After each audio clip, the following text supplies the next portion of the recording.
Hi hello ನಮಸ್ತೆ, ನಾನು ರಾಜು ಅಷ್ಟೇ. ನೀವು ನೋಡ್ತೀರಾ centre point Kannada YouTube channel. Bigg Boss season 12ರ ಫೈನಲ್ಗೆ ಡೇಟ್ ಫಿಕ್ಸ್ ಆದ ನಂತರ ಅಂದರೆ ಇದೇ ಜನವರಿ 18ರಂದು ಬಿಗ್ ಬಾಸ್ ಸೀಸನ್ 12ರ ಫೈನಲ್ ನಡೆಯುತ್ತೆ. ಜೊತೆಗೆ ನಿನ್ನೆ ಧ್ರುವಂತ್ ಅವರು ಬಿಗ್ ಬಾಸ್ ಮನೆಯಿಂದ ಮಿಡ್ ಡೇ ಎಲಿಮಿನೇಷನ್ ಆಗಿ ಮನೆಯಿಂದ ಹೊರಗೆ ಬಂದಿದ್ದಾರೆ. ಇದರ ನಡುವೆ ಇದೀಗ ಕರವೇ ನಾರಾಯಣಗೌಡರ ಸಹೋದರರಾದಂಥ ಧರ್ಮರಾಜ್ ಗೌಡ ಅವರು ಹೇಳಿದಂಥ ಒಂದು ಮಾತು, ಅದರಲ್ಲೂ ಎರಡು ಮಾತು ಇದೀಗ ಅತ್ಯಂತ ದೊಡ್ಡದಾಗಿ ಸದ್ದನ್ನು ಕೂಡ ಮಾಡ್ತಿದೆ. ಹಾಗಾದ್ರೆ ಧರ್ಮರಾಜ್ ಅವರು ಕೊಟ್ಟಂತ ಆ ಎರಡು ಹೇಳಿಕೆಗಳೇನು, ಅದರಿಂದ ಆಗ್ತಿರುವಂತಹ ಕಾಂಟ್ರವರ್ಸಿ ಏನು, ಅದರಿಂದ ಆಗ್ತಿರುವಂತ ಒಂದು ಹಿನ್ನಡೆ ಏನು, ಅದರಿಂದ ಅಶ್ವಿನಿ ಗೌಡ ಅವ್ರಿಗೆ ಯಾವ ತರ ಹಿನ್ನಡೆ ಆಯ್ತು, ಮತ್ತು ಮುಂದಿನ ದಿನಗಳಲ್ಲಿ ಅವರು ಆಡಿದಂತ ಮಾತು, ಪ್ರತಿಭಟನೆಯ ಮಾತು, ಕಲ್ಲು ಹೊಡೆದ್ರೆ ನಾವು ಹಾಗೆ ಮಾಡ್ತೀವಿ ಅನ್ನುವಂಥ ಮಾತು ಇದೀಗ ದೊಡ್ಡ ಸದ್ದನ್ನ ಮಾಡುವಂತ ಎಲ್ಲಾ ಲಕ್ಷಣ ಕೂಡ ಕಂಡು ಬರ್ತಿದೆ. ಹಾಗಾದ್ರೆ ಧರ್ಮರಾಜ್ ಗೌಡ ಅವರು ಹೇಳಿದಂತ ಆ ಎರಡು ಮಾತೇನು, ಮತ್ತು ಅದರಿಂದ ಅಶ್ವಿನಿ ಗೌಡ ಅವರಿಗೆ ಯಾವ ತರ ಹಿನ್ನಡೆ ಆಗುತ್ತೆ, ಮತ್ತು ಈ ಕಲ್ಲು ಹೊಡೆದವರಿಗೆ ನಾವು ಕೂಡ ನೋಡ್ಕೊಳ್ತೇವೆ ಅನ್ನೋ ಮಾತು ಯಾವ ರೀತಿ ಸದ್ ಮಾಡುತ್ತೆ, ಇವೆಲ್ಲವನ್ನ ನೋಡೋಣದಕ್ಕೆ ಮೊದಲು ನಮ್ಮ ಚಾನಲ್ ಸಬ್ಸ್ಕ್ರೈಬ್ ಮಾಡಿಲ್ಲ ಅಂದ್ರೆ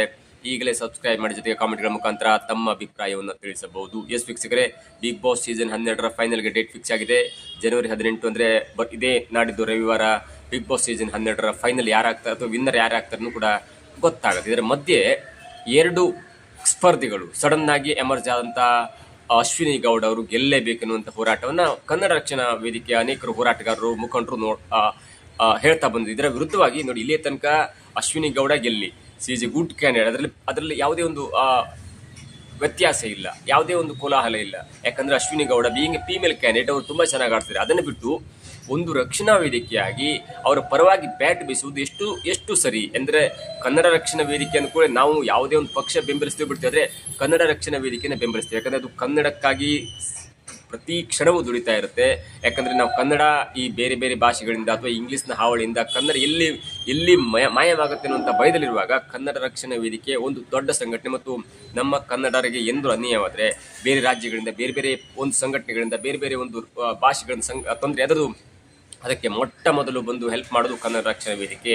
ಹಾಗಾಗಿ ಕನ್ನಡ ರಕ್ಷಣಾ ವೇದಿಕೆ ಅಂತ ಅದು ಪಕ್ಷಾತೀತವಾಗಿರುತ್ತೆ ಅಥವಾ ವ್ಯಕ್ತಿಗಿಂತ ಹೊರತಾಗಿ ಒಂದು ದೊಡ್ಡ ಎಲ್ಲರನ್ನು ಸಮಾನವಾಗಿ ಕಾಣುವಂತ ಒಂದು ಸಂಘಟನೆ ಆಗಿರುತ್ತೆ. ಹಾಗಾಗಿ ಇಂಥ ಸಂಘಟನೆ ಒಂದು ತಮ್ಮ ಅಭ್ಯರ್ಥಿ ಬಿಗ್ ಬಾಸ್ ನಲ್ಲಿ ಇರುವಾಗ ಸಪೋರ್ಟ್ ಮಾಡುತ್ತೆ ಅಂದಾಗ ಬೇರೆಯವರು ಏನ್ ಮಾಡಬೇಕು, ಅದರಲ್ಲೂ ಅಚ್ಚ ಕನ್ನಡಿಗ ಮತ್ತು ಕನ್ನಡವನ್ನ ಕನ್ನಡದಲ್ಲೇ ಉಸಿರಾಡ್ತಿರುವಂತ ಗಿಲ್ಲಿ ನಟನ ವಿರುದ್ಧವಾಗಿ ಮತ್ತೊಬ್ಬ ಅರ್ಧಂಬರ್ಧ ಕನ್ನಡ ಬರ್ತಾ ಇರುವಂತ ಮತ್ತು ಬಿಗ್ ಬಾಸ್ ಮನೆಯಲ್ಲಿ ಅರ್ಧಕ್ಕಿಂತ ಹೆಚ್ಚು ಇಂಗ್ಲಿಷ್ ಮಾತನಾಡ್ತಾ ಇರುವಂತಹ ಒಂದು ಸ್ಪರ್ಧೆಗೆ ಕನ್ನಡ ರಕ್ಷಣಾ ವೇದಿಕೆ ತಮ್ಮ ಒಂದು ಗೌರವಾಧ್ಯಕ್ಷರು ಎನ್ನುವಂತ ಕಾರಣಕ್ಕಾಗಿ ಬೆಂಬಲ ಕೊಟ್ಟು ಇಡೀ ಬಿಗ್ ಬಾಸ್ ಮನೆಯನ್ನೇ ಒಂದು ಚುನಾವಣೆ ರೀತಿಯಲ್ಲಿ ಬಿಂಬಿಸುವ ರೀತಿ ಇದೆ. ಅದು ಎಷ್ಟರ ಮಟ್ಟಿಗೆ ಸರಿ ಅನ್ನೋದು ಕೂಡ ಇದೀಗ ಅನೇಕ ರೀತಿಯಲ್ಲಿ ಮಾತನ್ನ ಆಡ್ಕೊಳ್ತಿದ್ರೆ ಹೊರಗಡೆ. ಹಾಗಾಗಿ ಇಲ್ಲಿಯ ತನಕ ಗಿಲ್ಲಿ ಮತ್ತು ಅಶ್ವಿನಿ ಕಾಂಪಿಟೇಟರ್ ಆಗಿದ್ರೆ ಹೊರತು ಯಾವಾಗ ಕನ್ನಡ ರಕ್ಷಣಾ ವೇದಿಕೆ ಎಂಟ್ರಿ ಆಯ್ತಲ್ಲ, ನಂತರ ಅದೊಂಥರ ಚುನಾವಣೆ ಆಯ್ತು, ಮತ್ತು ಬೇರೆ ಬೇರೆ ವೈಯಕ್ತಿಕವಾಗಿ ಅಥವಾ ಬೇರೆ ಬೇರೆ ವ್ಯಕ್ತಿಗಳು ಕೂಡ ಗಿಲ್ಲಿಯ ಮನೆಗೆ ಹೋಗಿ ಗಿಲ್ಲಿಯನ್ನ ಸಪೋರ್ಟ್ ಮಾಡುವಂತ, ಗಿಲ್ಲಿಗೆ ಓಟ್ ಹಾಕಿಸುವಂತ ಪ್ರಯತ್ನ ಕೂಡ ಮಾಡ್ತಿದ್ರೆ. ಅದು ಎಷ್ಟರ ಮಟ್ಟಿಗೆ ಹೋಗಿತ್ತಂದ್ರೆ, ಈಗ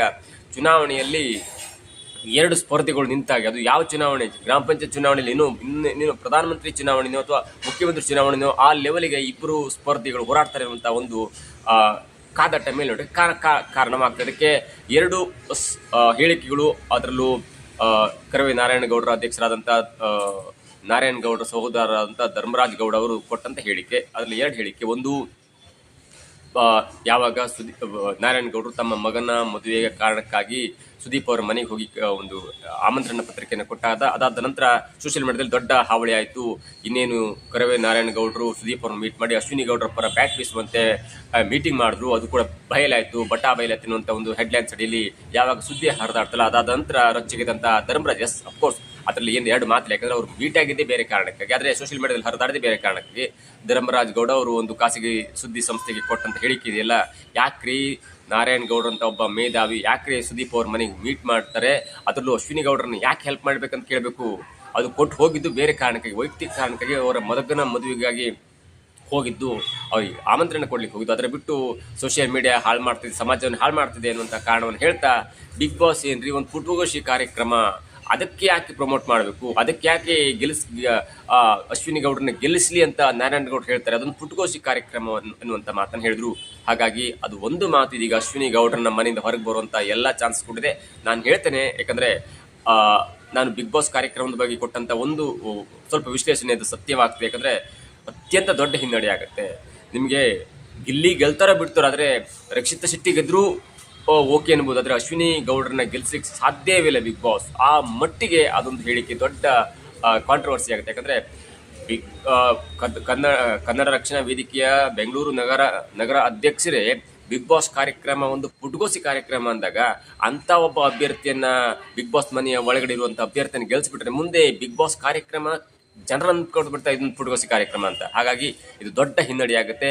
ಬಿಗ್ ಬಾಸ್ ತಂಡ ಕೂಡ ಈ ಸೆಂಟೆನ್ಸನ್ನು ಗಂಭೀರವಾಗಿ ಪರಿಗಣನೆ ಮಾಡಿ ಟಾಪ್ 1 ಟಾಪ್ 2 ಇಂದ ಅಶ್ವಿನಿ ಗೌಡರನ್ನ ಹೊರಗೆ ಇರೋದರಲ್ಲಿ ಯಾವುದೇ ಸಂದೇಹವಿಲ್ಲ. ಇದು ಒಂದು ಮಾತು. ಇನ್ನು ಎರಡನೇದಾಗಿ ಧರ್ಮರಾಜ್ ಅವರು ಮತ್ತೊಂದು ಹೇಳಿಕೆಯನ್ನು ಕೊಟ್ಟಿದ್ದಾರೆ. ಯಾಕಂದರೆ ಅದಕ್ಕಿಂತ ಮೊದಲು ಕೆಲವೊಬ್ಬರು ಮೊನ್ನೆ ಬೆಂಗಳೂರಿಂದ ಗಿಲ್ಲಿಯವರ ಮನೆಗೆ ಕೂಡ ಪಾದಯಾತ್ರೆ ಅಥವಾ ಅವರ ರ್ಯಾಲಿ ಮಾಡಿದ್ರು ಗಿಲ್ಲಿಯವರನ್ನು ಗೆಲ್ಲಿಸಬೇಕು ಅನ್ನೋ ಕಾರಣಕ್ಕಾಗಿ ಅನೇಕರು, ಸಂಧ್ಯಾ ಇಂದ ಹಿಡಿದು ಮುರಳಿ ಇಂದ ಹಿಡಿದು ಅನೇಕ ಯೂಟ್ಯೂಬರ್ಸು, ಅನೇಕ ಸಂಘಟನೆಗಳು ಗಿಲ್ಲಿಯ ಮನೆ ತನಕ ಒಂದು ರ್ಯಾಲಿ ಮಾಡಿದ್ರು. ಅಲ್ಲೂ ಕೂಡ ಅಲ್ಲಿನ ಜನರ ಮಾತಾಡಿಸಿದ್ರು, ಗಿಲ್ಲಿಯವರ ಮನೆಯನ್ನ ತೋರಿಸಿದ್ರು, ಸೋಷಿಯಲ್ ಮೀಡಿಯಾದ ದೊಡ್ಡ ಹವಾ ಕೂಡ ಆಯಿತು. ಅನೇಕ ಯೂಟ್ಯೂಬ್ಸ್ಗಳು ಹೋಗಿದ್ರು. ಅದರ ಮಧ್ಯೆ ಆದಂಥ ಒಂದು ಸಂದರ್ಶನದಲ್ಲಿ ಒಬ್ಬ ಹೇಳ್ತಾರೆ, ಇಲ್ಲ ಗಿಲ್ಲಿಯನ್ನೇ ಗೆಲ್ಲಿಸಬೇಕು, ಅಶ್ವಿನಿ ಗೌಡರಕ್ಕಿಂತ ಗಿಲ್ಲಿ ತುಂಬ ಸಪೋರ್ಟ್ ಮಾಡಿದ್ದಾನೆ, ಗಿಲ್ಲಿಗೆ ತುಂಬ ಚೆನ್ನಾಗಿ ಕನ್ನಡ ಬರುತ್ತೆ, ಗಿಲ್ಲಿಯ ಕನ್ನಡ ತುಂಬ ಚೆನ್ನಾಗಿದೆ, ಅಶ್ವಿನಿ ಗೌಡರನ್ನ ಕಂಪೇರ್ ಮಾಡಿದ್ರೆ ಗಿಲ್ಲಿ ಗೆಲ್ಲೇಬೇಕು. ಒಂದು ವೇಳೆ ಅಶ್ವಿನಿ ಗೌಡರನ್ನ ಏನೋ ಇನ್ಫ್ಲೂಯೆನ್ಸ್ ಬೇಕಂದ್ರೆ ಗೆಲ್ಸಿ ನಾವು ಬಿಗ್ ಬಾಸ್ ಮನೆಗೆ ಕಲ್ಲು ಹೊಡಿತೀವಿ ಅನ್ನುವಂಥ ಮಾತನ್ನು ಹೇಳಿದ್ರು. ಇದು ಸತ್ಯ. ಅದಾದ ನಂತರ ಅದಕ್ಕೆ ಪ್ರತಿಕ್ರಿಯೆ ಕೊಟ್ಟಂತ ಧರ್ಮರಾಜ್ ಅವರು, ನೋಡಿ ಅದು ಅವರ ವೈಯಕ್ತಿಕ ಅಭಿಪ್ರಾಯ, ಅದಕ್ಕೆ ಪೊಲೀಸ್ ಸ್ಟೇಷನ್ ಇದೆ, ಎಲ್ಲವೂ ಇದೆ. ಅದಕ್ಕೆ ಪ್ರತಿಕ್ರಿಯೆ ಕೊಟ್ಟಂತ ಧರ್ಮರಾಜ್ ಗೌಡ ಅವರು ಹೇಳ್ತಾರೆ, ಅಶ್ವಿನಿ ಗೌಡ ಗೆಲ್ಲುವುದು ಅಷ್ಟೇ ಸತ್ಯ. ಒಂದು ವೇಳೆ ಅಶ್ವಿನಿ ಗೌಡ ಗೆದ್ದ ನಂತರ ಏನಾದರೂ ಬಿಗ್ ಬಾಸ್ಗೆ ಗಿಲ್ಲಿ ಫ್ಯಾನ್ಸ್ಗಳು ಕಲ್ಲು ಹೊಡೆದ್ರೆ ಅವ್ರನ್ನೂ ಕೂಡ ಒಂದು ಕೈ ನೋಡ್ಕೊಳ್ತೇವೆ ಅನ್ನುವಂಥ ಮಾತನ್ನು ಹೇಳಿದ್ದಾರೆ. ಆದರೆ ಅವರು ಹೇಳಿದ್ದು ಅಶ್ವಿನಿ ಗೌಡ್ರಿಗೆ ಕಲ್ಲು ಹೊಡಿತೇವೆ ಅಥವಾ ಇವ್ರಿಗೆ ಕಲ್ಲು ಹೊಡಿತೇವೆ ಅಂತ ಹೇಳಿಲ್ಲ, ಅವರು ಹೇಳಿದ್ದು ಬಿಗ್ ಬಾಸಿಗೆ ಕಲ್ಲು ಹೊಡಿತೀವಿ ಅಂತ. ಅದಕ್ಕೆ ಯಾಕೆ ಇವರು ಮೂಗು ತೋರಿಸ್ಬೇಕಿತ್ತು ಅಂತ ನನ್ನ ಅಭಿಪ್ರಾಯ. ಇವೆಲ್ಲವೂ ಕೂಡ ಗಿಲ್ಲಿ ಫ್ಯಾನ್ಸಿಂದ ರೊಚ್ಚಿಗೆಪ್ಸಿ ಇದನ್ನು ಓಟಾಗಿ ಕನ್ವರ್ಟ್ ಮಾಡಲಿಕ್ಕೆ ತುಂಬ ಹೆಲ್ಪ್ ಆಗುತ್ತೆ. ಅದು ಮಾತ್ರ ಈ ಕರವೆಗೆ ಯಾಕೆ ಅರ್ಥವಾಗ್ತಿಲ್ಲ, ಧರ್ಮರಾಜ್ ಅವ್ರಿಗೆ ಯಾಕೆ ಅರ್ಥ ಆಗ್ತಿಲ್ಲ ಅಂತ. ನೋಡಿ, ಅಶ್ವಿನಿ ಗೌಡರು ಗೆಲ್ಲಬೇಕು, ನನ್ನ ಅಭಿಪ್ರಾಯ ಕೂಡ ಹೌದು. ಯಾಕಂದರೆ ನನ್ನ ಅಭಿಪ್ರಾಯದಲ್ಲಿ ಅಶ್ವಿನಿ ಗೌಡ ಕೂಡ ಗುಡ್ ಕಾಂಪಿಟೇಟರ್. ನಾನು ಮೊದಲೇ ಹೇಳ್ತಿದ್ದೆ, ಒಂದು ವೇಳೆ ಇಲ್ಲಿ ಗಿಲ್ಲಿ ಎನ್ನುವಂಥ ಒಬ್ಬ ಕ್ಯಾಂಡಿಡೇಟ್ ಇಲ್ಲ ಅಂದಿದ್ರೆ ಅಶ್ವಿನಿ ಗೌಡ ಕೂಡ ವಿನ್ ಆಗಲಿಕ್ಕೆ ಅಷ್ಟೇ ಅರ್ಹರಿದ್ರು. ಜೊತೆಗೆ ಧನುಷ್ ಕೂಡ ಅಷ್ಟೇ ಅರ್ಹರಿದ್ರು, ರಕ್ಷಿತಾ ಕೂಡ ಅರ್ಹರಿದ್ರು. ಅಲ್ಲಿರುವಂಥ ಪ್ರತಿಯೊಬ್ಬರು ಕೂಡ ನೀವು ಹಳೆ ಸೀಸನ್ ಕಂಪೇರ್ ಮಾಡಿದ್ರೆ ಯಾರ್ಯಾರು ಗೆದ್ದುಬಿಟ್ಟಿದ್ದಾರೆ. ಅಂಥದ್ರಲ್ಲಿ ಅಶ್ವಿನಿ ಗೌಡ ಗೆಲ್ತಿದ್ರು. ನೀವು ಫಿಮೇಲ್ ಕ್ಯಾಂಡಿಡೇಟ್ ಅಂತ ತೆಗೆದುಕೊಂಡಾಗ ಇಲ್ಲೇ ತನಕ ನೋಡಿದ ಪ್ರಕಾರ ಅಶ್ವಿನಿ ಗೌಡ ಅಷ್ಟು ಹೋರಾಡಿದ್ರು ಯಾವ ಕ್ಯಾಂಡಿಡೇಟು ಇಲ್ಲ. ಅವ್ರಿಗೆ ಅಷ್ಟೇ ಬಿಟ್ಟಿದ್ರೆ ಎಲ್ಲವೂ ಸರಿ ಆಗ್ತಿತ್ತು ಮತ್ತು ಈ ಕಾಂಟ್ರವರ್ಸಿ ಆಗ್ತಿಲ್ಲ ಮತ್ತು ಗಿಲ್ಲಿ ಫ್ಯಾನ್ಸ್ ರೊಚ್ಚಿಗೆ ಹೇಳ್ತಾನೆ ಇರಲಿಲ್ಲ. ರೊಚ್ಚಿಗೆ ಎಪ್ಸಿದೆ ಇವರು, ಕಾಂಟ್ರವರ್ಸಿ ಮಾಡ್ಕೊಂಡಿದ್ದೆ ಇವರು ಹೊರಗಡೆ.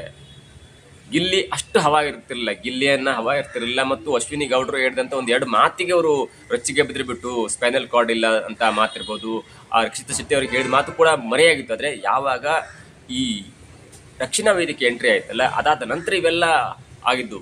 ರಕ್ಷಣಾ ವೇದಿಕೆ ಎಂಟ್ರಿ ಆಗಿರಲಿಲ್ಲ ಅಂದರೆ ಸಲೀಸಾಗಿ ಬಿಗ್ ಬಾಸ್ ಶೋ ಅನ್ನ ಗೆಲ್ಲುವಂಥ ಎಲ್ಲ ಅರ್ಹತೆ ಅಶ್ವಿನಿ ಅವ್ರಿಗಿತ್ತು ಮತ್ತು ಅಶ್ವಿನಿ ಅವ್ರಿಗೆ ಗೆದ್ದರೂ ಕೂಡ ಅದು ದೊಡ್ಡ ಕಾಂಟ್ರವರ್ಸಿ ಆಗ್ತಿರಲಿಲ್ಲ. ಯಾವಾಗ ಕರವೇ ಎಂಟ್ರಿಯಾಗಿ ಪ್ರಚಾರ ಮಾಡ್ತಲ್ಲ, ಅದರಿಂದ ನೋಡಿ ಅಶ್ವಿನಿ ಅವರ ಪರವಾಗಿ ಅವರ ಕೆಲವೊಬ್ಬರು ಆಪ್ತರು ಆತ್ಮೀಯರು ಪ್ರಚಾರ ಮಾಡ್ತಿದ್ದಾರೆ, ಅದು ಬೇರೆ ವಿಚಾರ.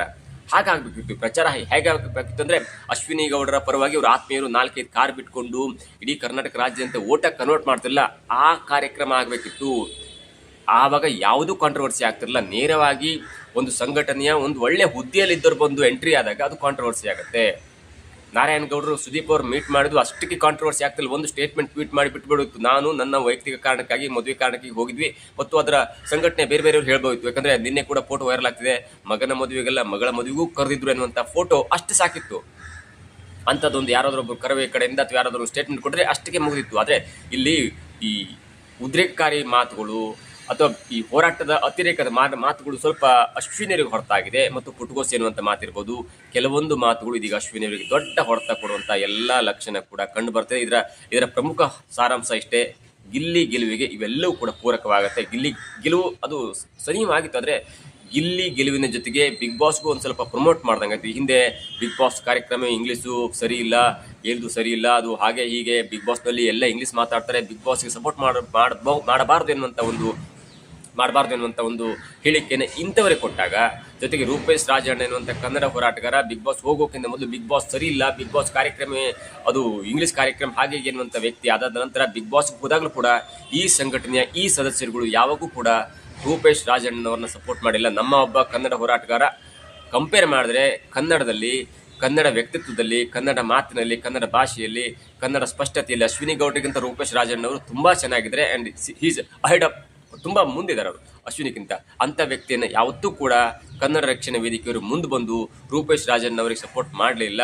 ಆಗ ಮಾಡಿದಂಥ ಕನ್ನಡ ರಕ್ಷಣಾ ವೇದಿಕೆ ಈ ನಗರಾಧ್ಯಕ್ಷರು ಅಥವಾ ಬೇರೆ ಬೇರೆ ಸಂಘಟನೆ ಅಧ್ಯಕ್ಷರು ಯಾಕೆ ಬಂದು ಅಶ್ವಿನಿ ಗೌಡ್ರನ್ನ ಸಪೋರ್ಟ್ ಮಾಡ್ತಿದ್ದಾರೆ, ಅದು ಯಾಕೆ ಸುಮ್ಮನೆ ಕಾಂಟ್ರವರ್ಸಿ ಮಾಡ್ಕೊಂಡ್ರು, ಎಲ್ಲವೂ ಕೂಡ ಅಶ್ವಿನಿ ಅವರಿಗೆ ಹಿನ್ನಡೆ ಆಗೋದ್ರಲ್ಲಿ ಯಾವುದೇ ಸಂದೇಹವಿಲ್ಲ. ಒಂದು ವೇಳೆ ಅಶ್ವಿನಿ ಗೌಡ್ರು ಗೆದ್ರೆ ಅದು ಬಿಗ್ ಬಾಸ್ ಎನ್ನುವುದು ಒಂದು ಪುಟಗೋಸಿ ಕಾರ್ಯಕ್ರಮವಾಗಿ ಜನರಿಗೆ ಅದು ಮಾರ್ಪಾಡಾಗುತ್ತೆ ಮತ್ತು ಅದರ ಒಂದು ಪುಟಗೋಸಿ ಕಾರ್ಯಕ್ರಮ ಅನ್ನೋದು ಕೂಡ ಜನರೇ ಮಾತನಾಡ್ಕೊಳ್ಳೋ ರೀತಿಯಲ್ಲಿ ಆಗುತ್ತೆ. ಇದಾಗಿತ್ತು ಇವತ್ತಿನ ವಿಶೇಷ. ನೋಡ್ತಾ ಇರಿ centre point Kannada YouTube channel.